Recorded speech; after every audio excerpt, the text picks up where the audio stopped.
নমস্কার, আমার চ্যানেলে সবাইকে স্বাগত। আজ আমি আবার চলে এসেছি একটা নতুন ভিডিও নিয়ে।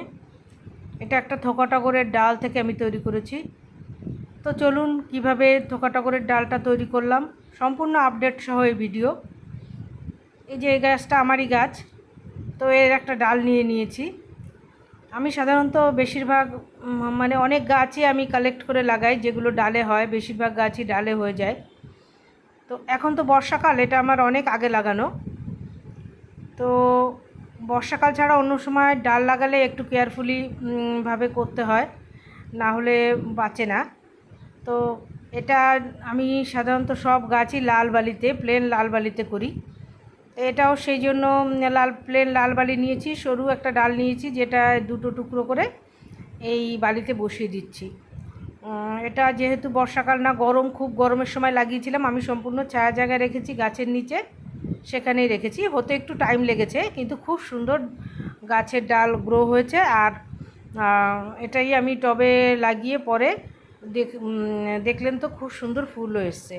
আর একটা গাছ একটু ছোট আছে, তো এটা লাগিয়ে দিয়ে শিকড় হতে অন্তত 1.5 মাসের উপরে লেগে যাবে, কারণ যেহেতু এটা খুব গরমের টাইম।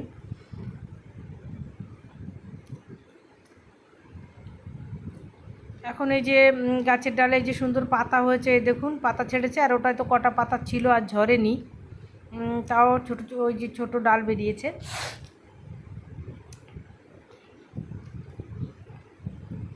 দেড় মাস হয়ে গেল, এবার আমি দেখুন অনেক পাতা বেরিয়েছে গাছে। তো আমি কনফার্ম এটা খুব সুন্দরই শিকড় হয়ে গেছে, যার জন্য আমি ছোটো দুটো টব নিয়েছি, সেই টবেই লাগিয়ে দেবো গাছ দুটোকে।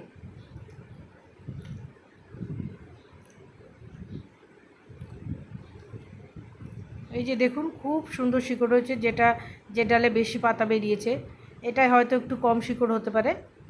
দুটো গাছই লাগিয়ে দিয়েছিলাম, এই যে কুড়ি, আস্তে আস্তে করে কুড়ি হচ্ছে, বড় হচ্ছে গাছ, সুন্দর এখন দারুণ গ্রোথ হচ্ছে গাছটার। একটু গোবর সার দিয়ে লাগিয়ে দিয়েছিলাম, তো এই যে ফুলও ফুটে গেছে আর ডালপালাও বেরিয়েছে। তাহলে খুব সহজে এইভাবে প্লেন লাল বালিতেই যে কোনো গাছের ডাল নতুন করে চারা বানাতে পারেন। নমস্কার, কেমন লাগলো ভিডিও?